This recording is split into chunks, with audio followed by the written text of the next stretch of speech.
Palestine went from this to this, and it didn't happen overnight. Up until the early 1900s, Palestine was part of the Ottoman Empire, a religiously diverse land where Muslims, Christians, and Jews lived alongside each other. Then, things begin to change, with the start of the Zionist movement in Europe calling for the establishment of an independent Jewish state, ideally in Palestine. The first wave of European Jews start to immigrate. By the end of World War I, the Ottoman Empire collapses and Palestine is under British rule. It's 1917. Britain declares its support for a Jewish homeland in Palestine. The number of Jewish settlers grow, fueling tensions between the Arabs and the Jews. The violence between the two sides caused Britain to bow out and let the UN take over.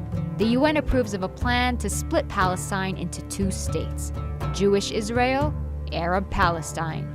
The city of Jerusalem, which is sacred to Muslims, Christians, and Jews, is now a UN-controlled international zone.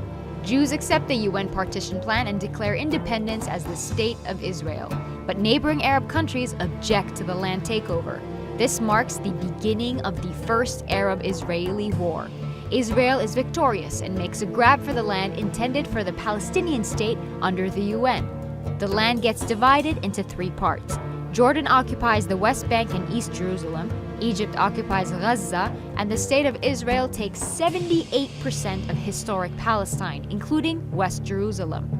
700,000 Palestinians become refugees as a result, and the day is remembered as Al-Nakba, the catastrophe. It's 1967. The Six-Day War breaks out between Israel and neighboring Arab countries, and by the end of it, the map looks something like this. Palestine is now fully occupied by Israel. Despite the absence of a formal peace treaty, things start simmering down. Then Israelis start settling into Gaza and the West Bank, resulting in an Israeli-Palestinian struggle that gives rise to the PLO, the Palestinian Liberation Organization. Their main goal? To liberate Palestine from Israel by any means necessary. Fighting goes on for years. The PLO eventually accepts dividing the land between Palestine and Israel, but the conflict doesn't end there. More settlers make their way into Israeli-occupied Palestinian territories. The international community considers this illegal. The frustration of the Palestinians leads to an intifada.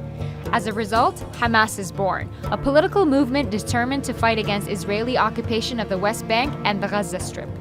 The United States, Israel, and the PLO signed the Oslo Agreement to split the West Bank into three sections. Area A, under full Palestinian control. Area B, under joint Palestinian-Israeli control. And Area C, under full Israeli control. But the solution creates a problem. Area C contains the majority of West Bank's agricultural land, water, and minerals. Palestinians have limited access to these. Further peace talks prove unsuccessful. Palestinians lose hope, resulting in the Second Intifada, and Israel begins building walls and setting checkpoints to control Palestinian movement. It's 2005. Israel withdraws from Gaza, but continues settlements in the West Bank.